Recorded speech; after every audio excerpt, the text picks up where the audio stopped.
Sveiki seniai matyti draugai! Mūsų video naujienlaiškis kaupia žinias, patirtį, kurią tuojau pat norime ir pasidalinti. Tad trumpai pristatome, ką nuveikėme per šį lapkričio mėnesį.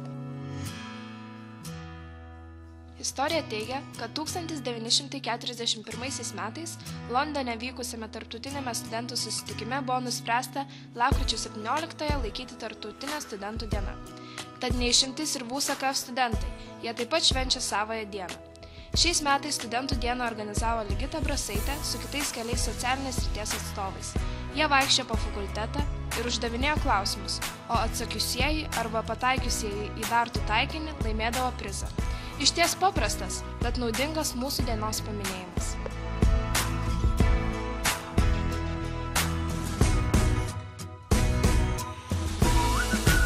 VUSA-KF Cementovkė visai naujas ir netikėtas šių metų renginys.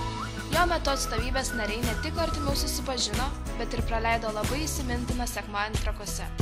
Nei vėjas, nei debesis neišsklaidė tą dieną tvyrojusio entuziazmo. Smagus pašnekesiai traukinyje, skanūs pietūs, netikėtai sugalvotas filmuko kūrimas suartino mūsų šaunųjį kolektyvą. Komanda pasiruošusi didžiuliams ir rimtiems šių mokslo metų darbams.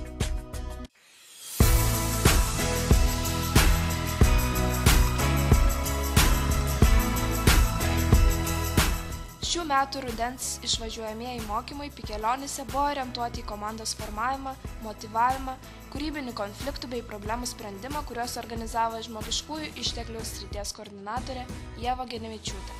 Mokymuose dalyvavo rekordiškai didelis narių skaičius, jų buvo netgi 29, didžioji dalis jų pirmakursiai. Taip pat buvo pakviesta lektorių, kurie vedė paskaitas ir praktinius užsiėmimus. Arminas Varanauskas, Aurimas Bružas, Giedrius Mažeiko, Nerijus Lisauskas, Gintarė Draugilaitė. Viena kita sekančios paskaitos ir užduotis ne jokiais išvargino, bet pasisėmė naujų idėjų, įgavę gerą dozę motyvacijos, į Vilnių sugrįžo studentų atstovai su didžiulė jėga ir tikėjimu, jog VUSA-KF komanda atliks daugybę svarbių darbų universiteto ir studentų naudai.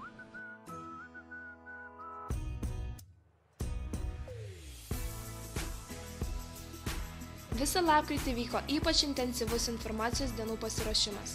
Šio sambrūzdžio pagrindiniai kaltininkai – Austė, Brigita ir Algirdas. Per šį mėnesį buvo atliktas ilgiausias darbų sąrašas. Sukurti filmukai, pakviesti lektoriai paskaitoms tokie kaip Arijus Žakas, Nerijus Petrauskas, Andrius Šuminas, Kristupas Sabolius ir Karolis Žukauskas.